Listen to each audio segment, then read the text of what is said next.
Bonjour à tous les amis. Aujourd'hui, nouvel épisode. On va partir sur le gros entretien performance sur la Golf 4 du petit frère. Et donc, on a préparé ici quelques pièces qui sont quand même très intéressantes. On n'est pas surtout sur la performance, mais le but ici, c'est d'avoir un véhicule qui est plus agréable à conduire, qui tourne un peu plus rond, qui consomme un peu moins. Et c'est pour ça aussi qu'on a choisi toutes ces pièces de très haute qualité. Naturellement, ici, toutes les pièces qu'on va utiliser, pour la plupart, sont de meilleure facture que celles d'origine. Alors, donc, ce qu'on a prévu pour ce véhicule, ici, rinçage moteur, M-Flush, l'huile GP 1040 que vous connaissez sur la chaîne, bougie brisque qu'on voit de plus en plus sur la chaîne. Chaque fois que ça sera possible, on montrera ces bougies qui pour moi est un produit vraiment remarquable. Je vous ai promis un épisode bientôt sur comment choisir. On va le faire, je vais vous montrer tout ça, ça sort bientôt, d'accord? On part sur la filtration en mâle, que ce soit pour le filtre à huile, filtre à carburant, donc le filtre à pollen là-haut que vous connaissez très bien sur la chaîne aujourd'hui. Et pour le filtre à air, donc ici j'ai choisi un Piper Cross. Donc c'est un filtre qui est en mousse et qui est légèrement huilé. Ce n'est pas un filtre en coton comme on a l'habitude de voir sur la chaîne, mais j'en ai entendu vraiment beaucoup de bien. Donc on va l'essayer de plus en plus sur la chaîne pour voir un petit peu est-ce qu'on a une différence par rapport au BMC habituel, au green, etc. Donc c'est une alternative, le principe est le même. Vous l'avez déjà vu, on l'avait sur la Alpina B3S sur la chaîne. Elle était équipée d'un Piper Cross au moment où on l'a reçu. Honnêtement, ça fait le travail. Donc voilà, on va voir un peu ici ce que ça donne. D'accord? Voilà, donc ça c'est le combo. Et alors on profite, on va changer les biellettes de suspension parce qu'elles-mêmes mettent un petit doute au moment où on passe sur les bosses. Voilà les amis, donc comme vous allez pouvoir le voir ici, c'est quelque chose qui est tout à fait envisageable si vous voulez le faire par vous-même. C'est relativement accessible. Allez, on est tout de suite parti. Générique.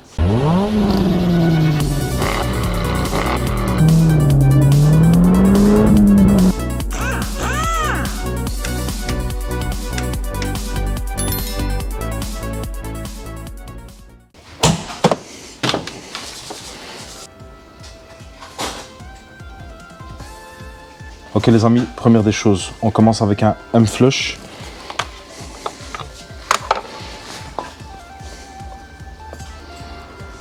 Donc avec cette dose, vous allez aller rouler entre 50 et 100 km.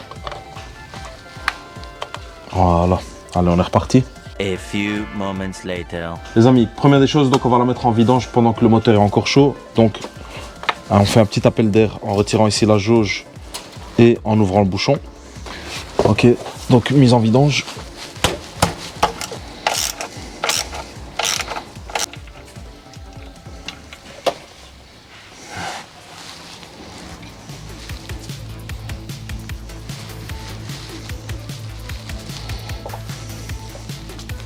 Pendant que ça coule, on va attaquer le filtre à huile qui se trouve juste ici. Une petite rallonge et on passe ici derrière le compresseur de clim. Donc ici ça va être une douille de 27 pour l'ancien. Aïe aïe aïe aïe.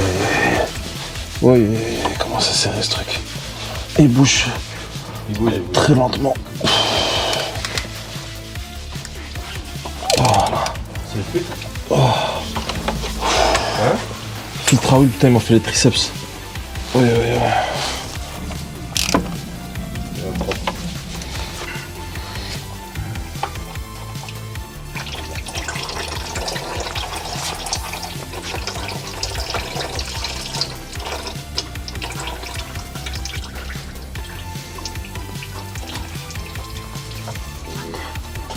Voilà. Donc on récupère ici son ancien filtre.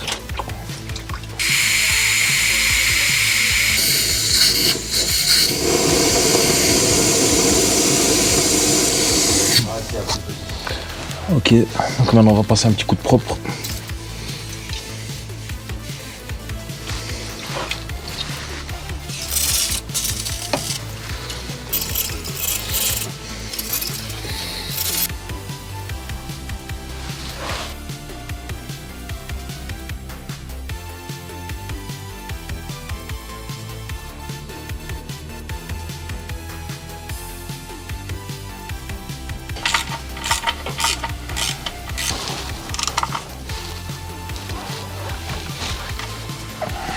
On va installer le nouveau filtre à huile mâle en ayant bien pris soin de huiler son pourtour de joint. Tous ces types de filtres, naturellement, ça ne se remplit jamais. Ça, je vous donnerai une explication bien plus complète à l'avenir, mais vous ne pré-remplissez jamais votre filtre à huile, d'accord?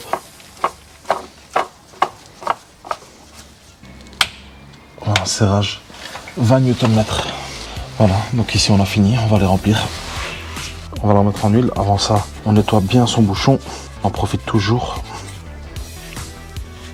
Voilà, on met ça sur le côté. Nettoie sa jauge. Et de côté. Donc on remet en huile. Donc pensez à bien secouer vos bidons une vingtaine de secondes.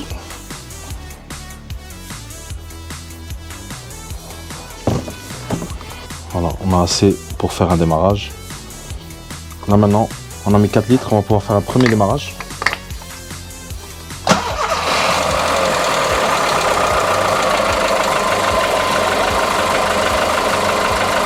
One minute, 37 seconds later.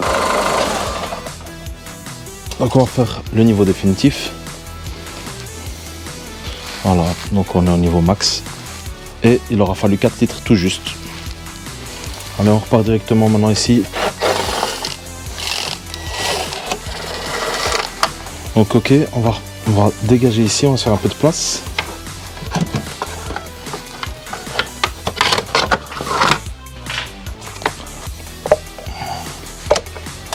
Voilà. Voilà. Je mets ça comme ça. Voilà. Donc ici, on a quelque chose qui ressemble à ça. D'accord? On va pouvoir nettoyer.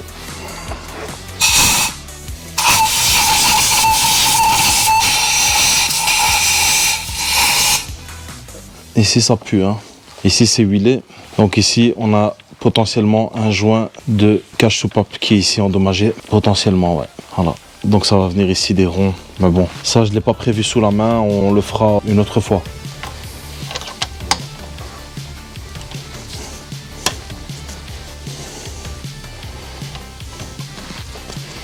Voilà donc notre première bougie. On coupe les...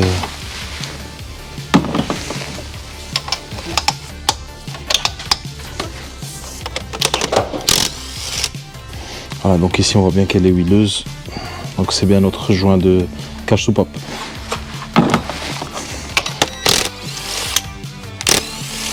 Alors, étape cruciale, on va taper ces puits de bougie à l'air comprimé.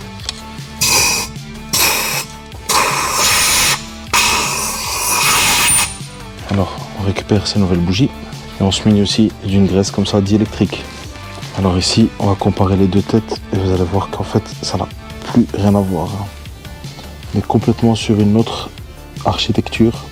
Avec celle-ci, en fait, la brisque, vous avez tout le temps une tête qui prendra le relais. En fait, à chaque fois que vous avez une tête qui tombera en panne, vous en aurez une autre qui prendra le relais. Très très peu probable d'avoir une ratée d'allumage avec celle-ci. C'est vraiment très peu probable. Ici, déjà d'origine, vous avez 3 têtes. Et déjà, celles d'origine sont prévues pour ne pas avoir de raté. Mais ici, c'est encore moins probable. Vous aurez une explosion qui est vraiment bien plus homogène. D'où aussi, vous remarquerez ici que votre véhicule est directement plus silencieux après l'installation de ces bougies-là. Parce que vous n'avez même plus les ratés qui sont tolérés, etc. Tout le carburant est brûlé. Et ça, c'est le plus gros avantage en fait. Petite noisette. Voilà.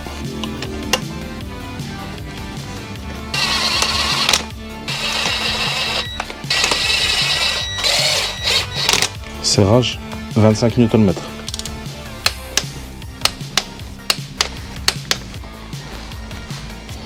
Donc si on peut remettre ici.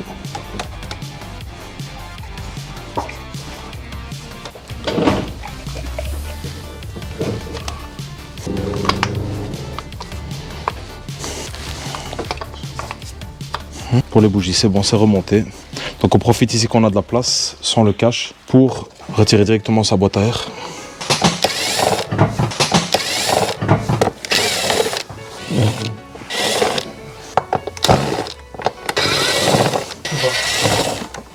Voilà, donc vous retirez toutes vos vis ici et on accède à son filtre à air.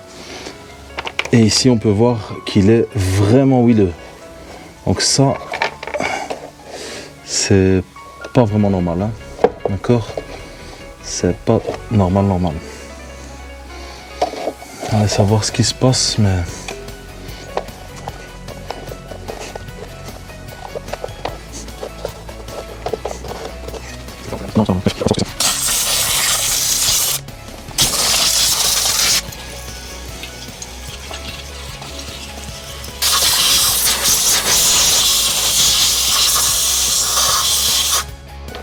Ok les amis, donc on va remplacer notre filtre à air standard par ici le fameux Piper Cross.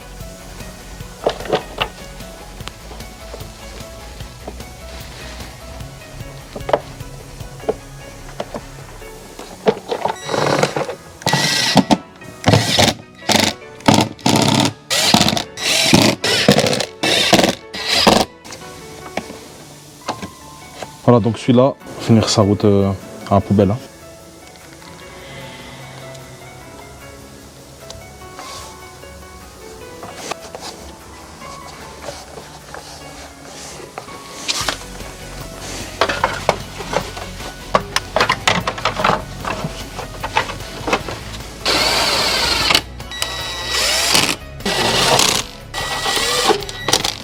Ok, donc bougie, filtre à air, c'est en ordre. On va attaquer maintenant filtre à pollen.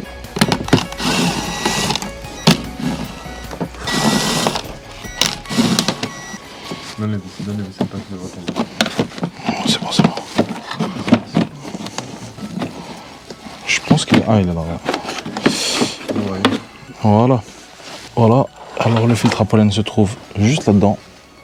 D'accord. C'est un peu le système comme on avait vu sur la Golf 3. Vas-y. Voilà. Voilà. Donc on retire ceci. Et voilà.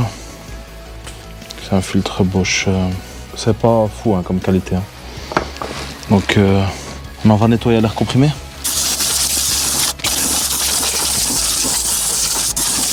Donc on repart sur un Lao. Même au poids, c'est totalement différent. Ici on sent que c'est plutôt lourd.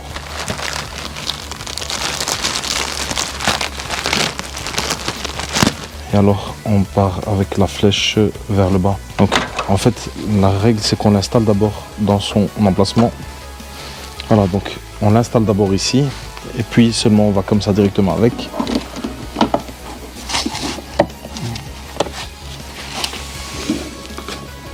On le glisse ici comme un tiroir.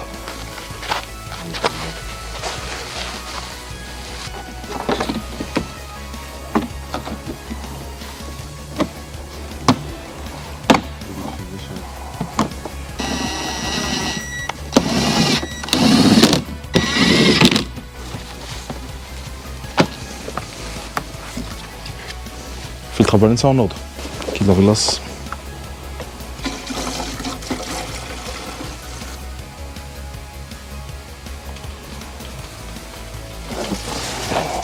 Voilà. Donc liquide refroidissement.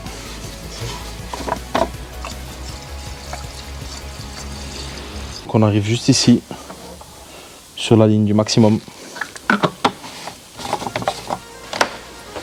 Voilà.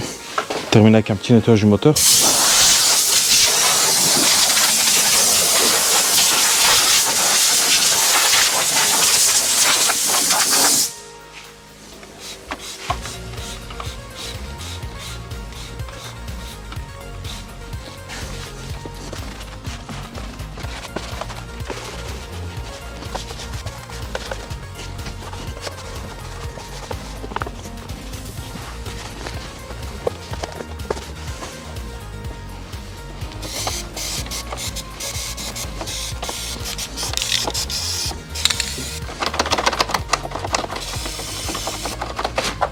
Voilà. Donc les amis, compartiment moteur on a fini. On s'occupe des biellettes et du filtre à carburant maintenant. Voilà les amis, on est en dessous du véhicule. On se trouve juste devant la roue arrière droite. Et ici on va pouvoir attaquer notre filtre à carburant. On va se faire un petit peu de place, on va le desserrer. On utilise un bac de récupération pour son carburant. Aïe aïe aïe, c'est rouillé. Aïe aïe aïe, c'est rouillé de dingue. Fais-le-toi, ouais. Putain. Ça doit faire longtemps qu'il n'a pas été bougé. Hein. C'est bon, c'est bon, c'est bon. C'est bon.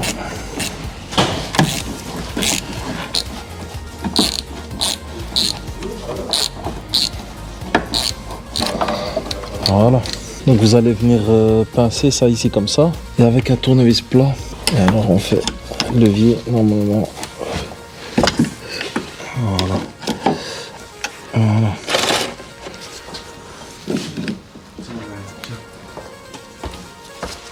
Voilà. Donc cette pince là, je vous le dis honnêtement, c'est très important quand vous voulez faire un filtre à carburant, donc pensez à en avoir une, hein. D'accord. Et voilà, l'appel d'air se fait, donc le filtre commence à couler, on le laisse vider.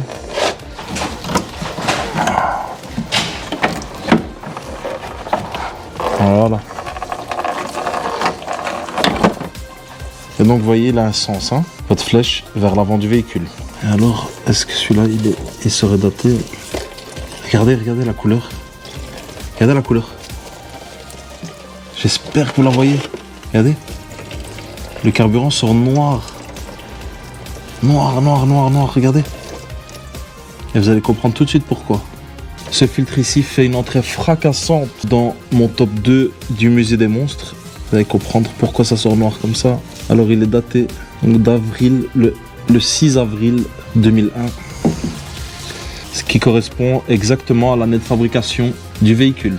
Alors ici, deuxième indication qu'on peut remarquer ici, donc on voit que c'est un filtre qui est tout à fait d'origine.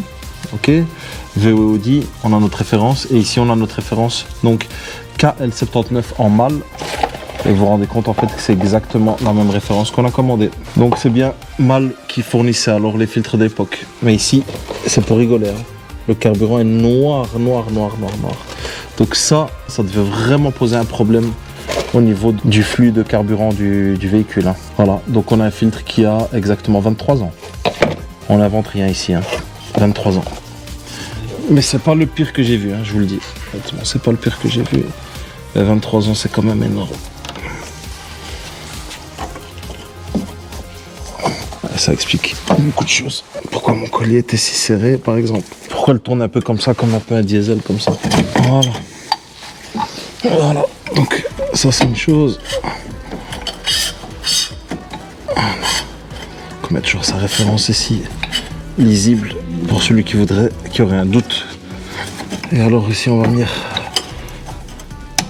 Voilà. Ça a clipsé. La même chose ici derrière. Voilà. Donc quand ça c'est fait, on le ramène contre ici. Voilà. Donc on s'assure d'avoir bien clipsé le tout et on a fini. On va mettre 3-4 coups de clé pour précharger le nouveau filtre et puis on peut démarrer. Ok les amis, donc toujours sur le filtre à carburant, on va précharger maintenant le filtre. Et là on entend la pompe qui s'active et vous allez faire 4 fois le tour de clé. Ok. Ici, quand je mets un deuxième coup de clé, la pression ne vient pas. C'est normal, parfois il faut attendre un petit peu. Ah voilà. Donc là, la pompe s'est activée. Deuxième fois. On retire son contact, on attend quelques secondes. Voilà, troisième fois. Et normalement, on peut y aller.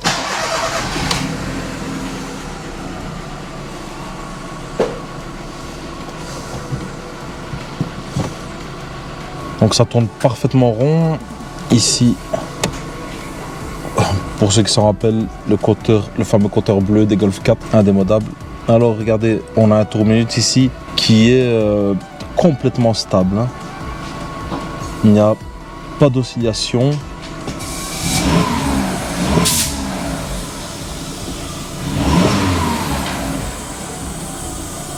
Le bruit il a déjà changé, hein. Oh non, il a changé complètement. Je la reconnais plus. Écoute. Elle a rien à voir, Rien à voir. C'est comment c'est flex? Elle faisait un petit clac-clac au démarrage, frère. Ouais, c'est flex, hein. Rien à voir, elle a jamais fait ce bruit d'essence. C'est un truc. Elle a jamais fait ce bruit. Non, elle est complètement différente, hein. Pourquoi elle tourne un peu comme ça, comme un peu un diesel, comme ça? Première chose qu'on remarque tout de suite, en fait, c'est le bruit du moteur, hein. Elle ne faisait pas du tout un bruit comme ça.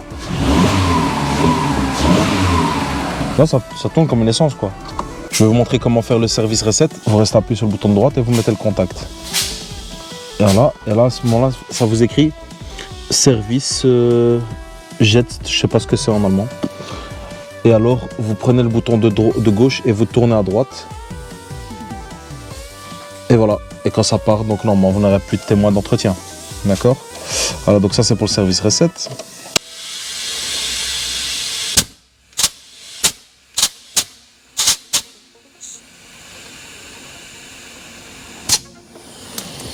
Les amis, on va faire le tour ouvrant. Là, les évacuations.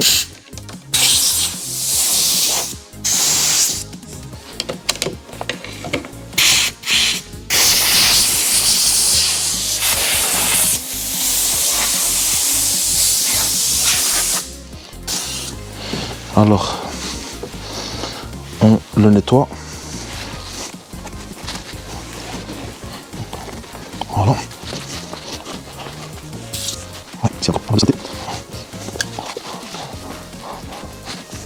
Alors pour son taux ouvrant, on va utiliser ces deux produits. Donc la graisse silicone de Liquimoli, ça c'est pour tous les rails et ça c'est pour les endroits qu'on n'y arrive pas à accéder. C'est aussi une graisse taux ouvrant. D'accord ?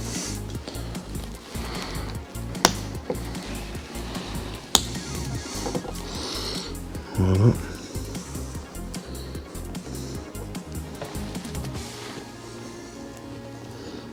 Voilà. Donc on y va bien généreusement. Voilà. Ok.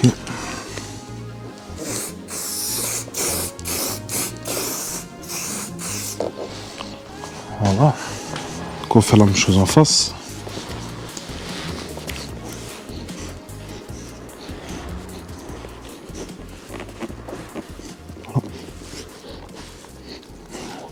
Voilà.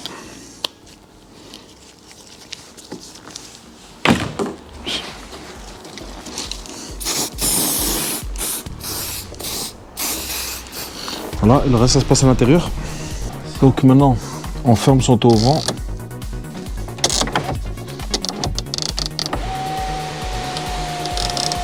Voilà.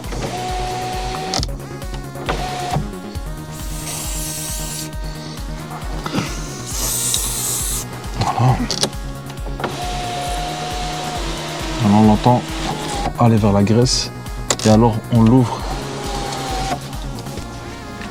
comme ça et là on accède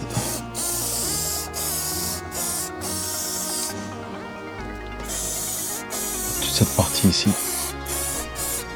Voilà, la même chose ici. Nickel. Il avait vraiment besoin. Voilà.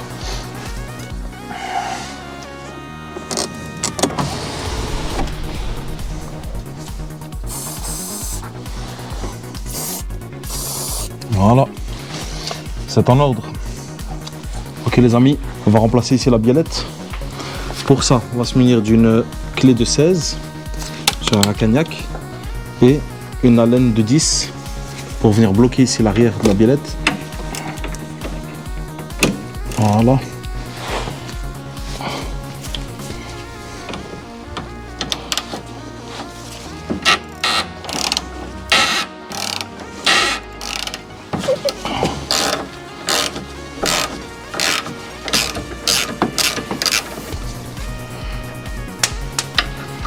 Tu peux enlever.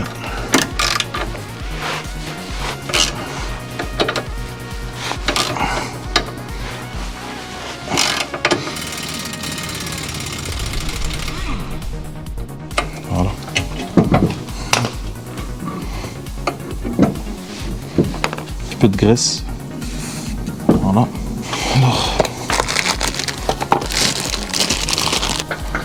Alors ici, vous remarquerez que d'origine c'est du plastique. Et donc nous on est passé sur des biellettes ici en métal.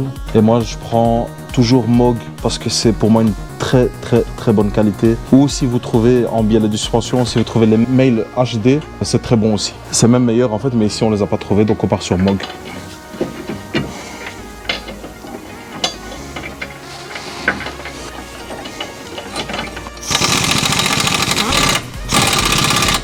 C'est bon, c'est bloqué.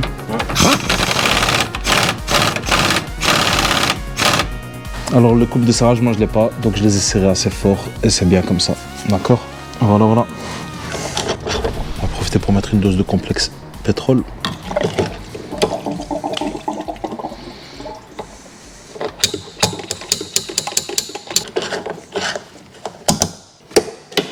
Petit débriefing comme d'habitude. Alors voilà, vous avez vu, on a fait le big entretien sur cette voiture. Donc tout a été fait, tout ce qui concerne la filtration, les consommables liés à l'entretien, les bougies, filtre à air Piper Cross. On a remplacé aussi les biellettes. Alors on a fait le graissage du taux ouvrant. Et vous avez vu, donc ça, je me dois de vous le montrer. Donc regardez ici, ça c'est le carburant que j'ai sorti du filtre à carburant. Et ici, mon bac était vide, hein, d'accord? Regardez la couleur. Je vous le mets à la lumière. Regardez. C'est totalement noir, hein. C'est même pas transparent, hein. Et ça, c'est dû en fait, en réalité, au fait que ce filtre à carburant n'a jamais été remplacé. Ce qui est vraiment étonnant. Et ici, oui, il est daté donc de 6 avril 2001. Donc ce filtre est d'origine. Alors sa place, je le mets directement avec les autres pièces que je vous présenterai en vidéo à l'occasion. Donc vous avez vu, c'est encore un scandale sur la chaîne. Un filtre qui n'a pas été remplacé depuis 23 ans. 23 ans. J'en ai un qui est encore pire et je vous le montrerai aussi en vidéo. J'ai gardé aussi une petite partie des pièces, tout ce qui est vraiment musée des monstres, pour vous montrer à quel point des véhicules peuvent être complètement négligés alors qu'ils avaient un suivi d'entretien. Et c'est le cas de ce véhicule qui, d'après le propriétaire, était vraiment suivi, quoi. Dans la réalité, ce n'est pas du tout le cas. Le bruit du moteur a directement changé. Donc ça, c'est aussi étonnant parce que là, maintenant, elle tourne vraiment bien rond. Et je suppose aussi que les ratés devaient venir du fait que le carburant ne doit pas arriver en suffisance, étant donné que le filtre était presque colmaté. Et donc, au moment où vous poussez sur votre pédale d'accélérateur, ne se passe pas grand-chose en réalité. Les amis, cet épisode s'arrête ici. Pensez à vous abonner, on est de plus en plus sur la chaîne. Ça fait plaisir, on a passé le cap des 3000. N'hésitez pas à soutenir la chaîne en vous abonnant, en commentant, en partageant les vidéos. Si cela vous a plu, ne le faites pas. Si ça vous plaît pas, naturellement, ça vous sait très bien, c'est contre ma philosophie. Alors les amis, il y a encore énormément de choses qui arrivent sur la chaîne. Donc je vais essayer d'avancer le plus possible sur les montages, mais il y a énormément de contenu en production. Je vous demanderai encore un tout petit peu de patience. Les amis, le plaisir était pour moi. Tchuss.